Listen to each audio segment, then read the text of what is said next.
My name is Dr. Ivan Pavlov. I was born in the winter of 1933 in a small wooden house tucked away in the Siberian plains near Novosibirsk. Our village had no electricity back then, and no one even knew what a vitamin supplement was. We survived on root vegetables, goat milk, and the wisdom of our elders. That's where I learned my first lesson about health, that the body speaks long before it breaks, if only we listen. I am now 92 years old. I have practiced medicine for over 6 decades, and I've seen more stomachs, more intestines, and more patient regrets than I could ever count. I was trained in Moscow under the old Soviet medical system, firm, methodical, deeply observant. Our textbooks were thicker than bricks, and we had to memorize every symptom, every interaction, every warning sign. But the most valuable knowledge didn't come from books.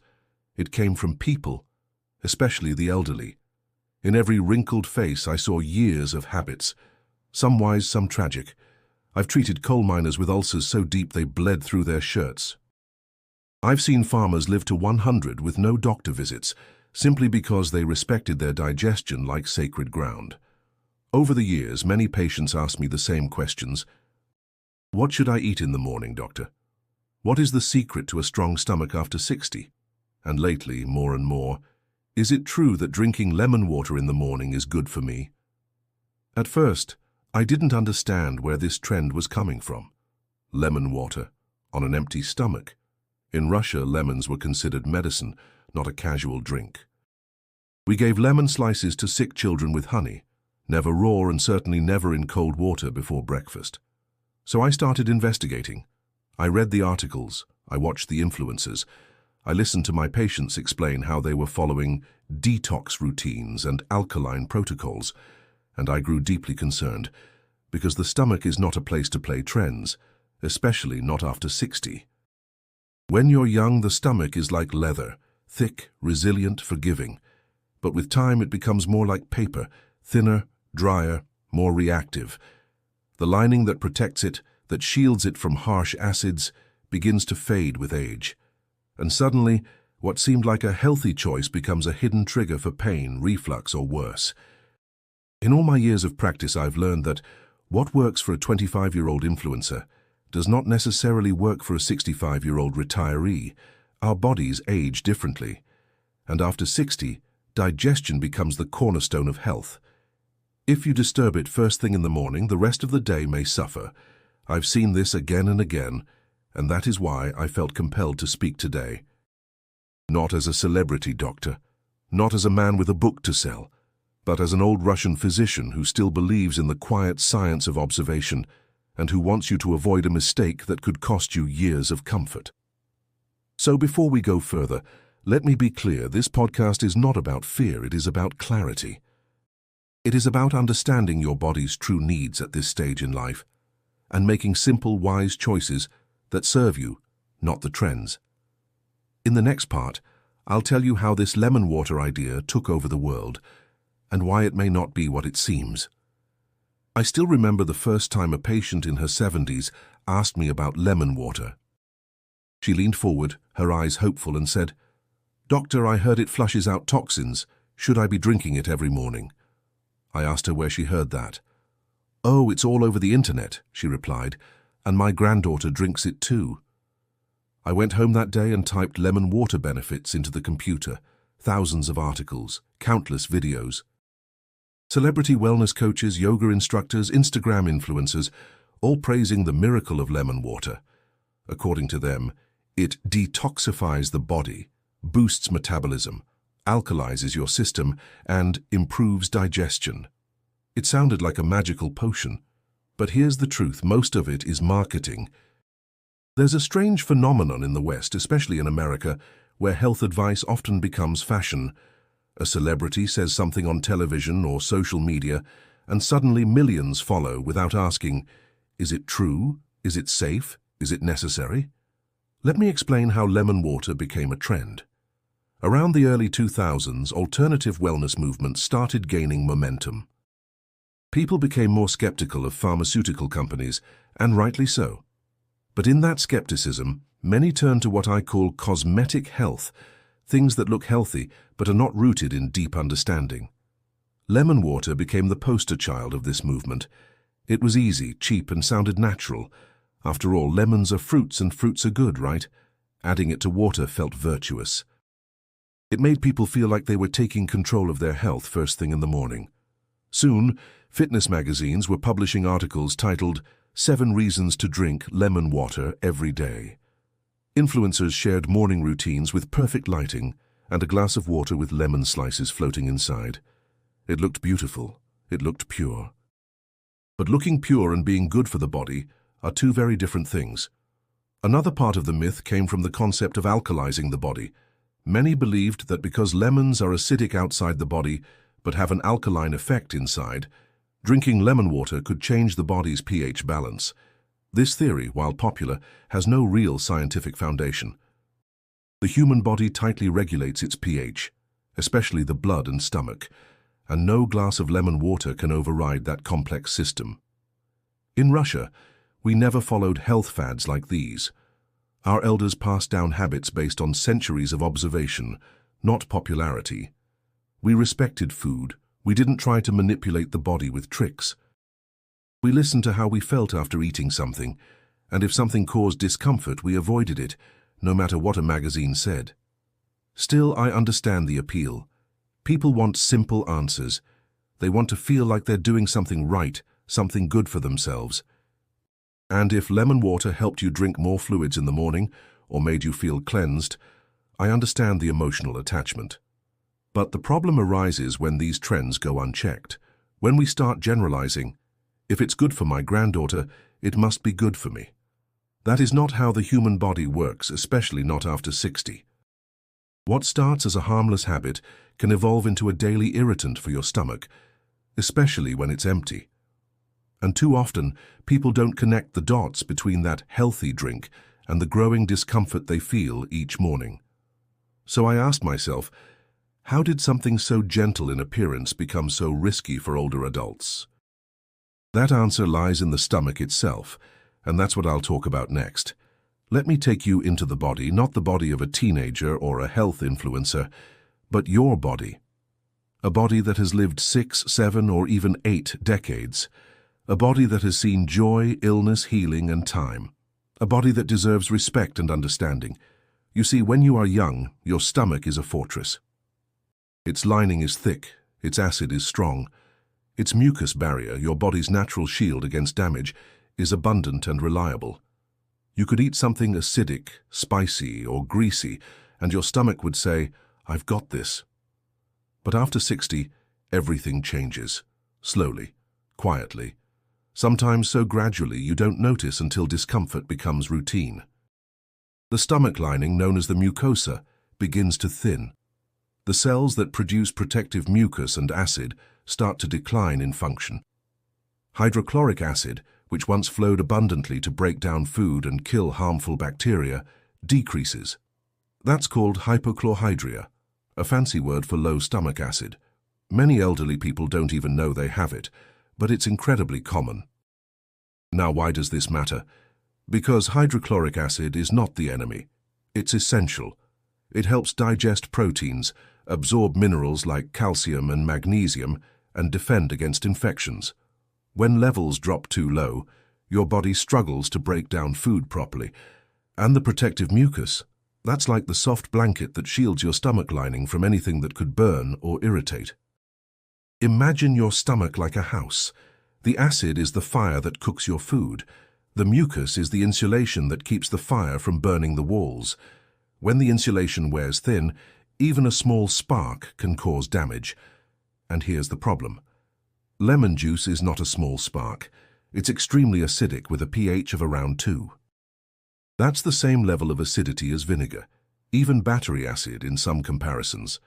And if you pour that into a stomach that has low mucus and weakened acid production, on an empty stomach with nothing else to buffer it, what do you think happens? You create irritation. You create inflammation. And if done daily, you can cause or worsen something called gastritis, an inflammation of the stomach lining. It can lead to bloating, pain, nausea, or even bleeding. In some patients, I've seen it turn into ulcers. Let me share a story. There was a woman named Elena. She was 68, retired. lived alone in a small village outside Moscow. Her daughter had sent her health videos from America, and she began drinking lemon water every morning because it cleansed the liver, she said. After 2 months, she came to me with stomach pain and frequent burping. I examined her and found signs of early-stage gastritis. I asked her to stop the lemon water immediately, and after 3 weeks of rest and gentler foods, her symptoms disappeared. She was lucky, others aren't. Another patient, Victor, a 72-year-old man with a history of ulcers, tried lemon water because his neighbor told him it helped with weight control. Within weeks, he was back in the emergency room with severe stomach pain. The lemon had reactivated his ulcer site. The lesson: just because something is natural doesn't mean it is gentle or safe for all bodies. Especially not aging ones. I've spent my life studying digestion. I know how the body communicates when it's suffering, but too often we ignore those signals. We dismiss them as normal aging. They are not. That burning sensation, that heaviness after meals, that morning nausea, these are not just signs of age, they are signs of imbalance. And I want to be clear, this is not fear-mongering. This is respect for biology. This is honoring the changes your body has made and adjusting your habits accordingly. If your stomach is a garden, you must care for the soil. You must know when to water and when to let it rest. You must know what helps it bloom and what burns the roots. So the next time someone tells you to start your day with lemon water, ask yourself, is this right for my body now? Not the body I had at 30, not the body someone else has, but your body today at 60, 70 or beyond. And in the next part, I'll tell you exactly what you can do instead, safely, gently and wisely, to support your digestion each morning. So, what can you do instead? If you're over 60 and care about your digestion, energy and long-term health, let me give you something better, something kinder, simpler and safer than lemon water. These are things I've recommended to my patients for decades, things that don't shock your body but support it gently. First, let's start with what to drink. Instead of lemon water, drink warm water, just plain filtered warm water. It may sound boring, but warm water prepares your digestive system for the day.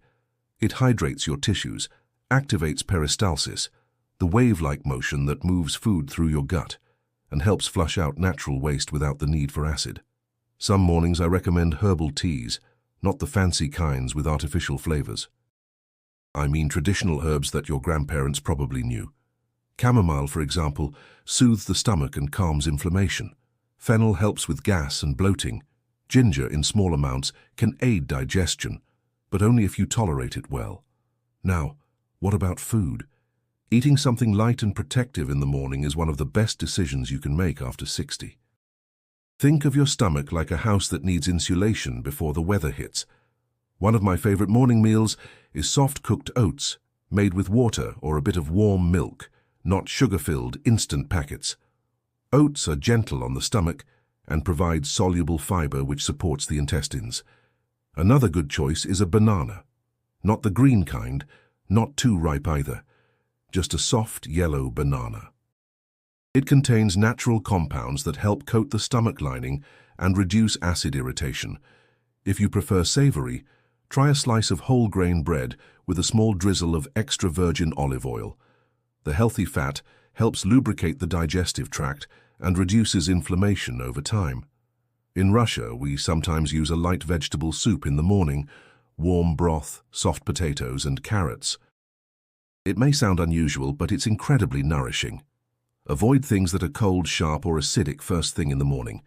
No citrus, no raw tomatoes, no vinegar. These things can come later in the day if your body tolerates them, but never on an empty stomach when the lining is vulnerable. Let me also say this. What you do before and during breakfast matters too. Start your day slowly. Walk a little, stretch, open a window and breathe. Give your nervous system a signal of safety. When your body feels rushed, it sends stress signals to your digestive tract, which can make even the healthiest food feel heavy or uncomfortable. And chew. I cannot stress this enough. Chewing is the first step of digestion. It signals your stomach to release the right enzymes. The more you chew, the less pressure you put on your gut. Many digestive complaints are not from the food itself, but from how carelessly we eat it. Also, be consistent. Your digestive system loves rhythm. Try eating at the same time every morning. Try sitting down, breathing, chewing, and thanking your body.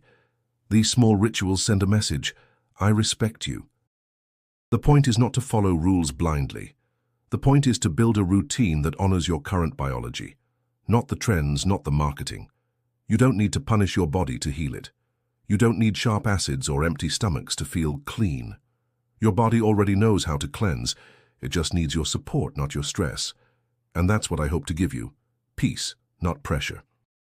Clarity, not confusion. Now in our final part, I'll leave you with a message from my heart to yours. A farewell and a blessing from an old Russian doctor who still believes in simple wisdom. If you've listened this far, I want to thank you, not just for your time, but for your openness. I know there are many voices in the world today. Doctors, gurus, influencers, advertisements, all telling you what to do, what to eat, what to believe. It can be overwhelming. So let me speak to you now, not as an authority, but as an old friend. I have lived a long life. I have seen war, peace, hunger, abundance, sorrow, and joy. I've held the hands of people taking their last breaths, and I've welcomed new life into this world. And in all these moments, one truth has never changed. The human body is wise, and the human spirit, when humble, is even wiser.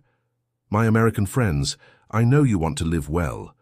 You want energy, clarity, dignity. You want to wake up without pain, to enjoy your meals, to be present with your loved ones. These are not small wishes, these are sacred wishes. And they are possible, but not through shortcuts or trends, through care, through listening, through patience. When I speak against lemon water on an empty stomach, I do not do it to criticize your choices.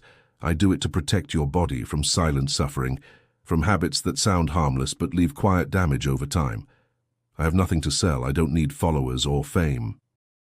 I am not on TikTok or YouTube.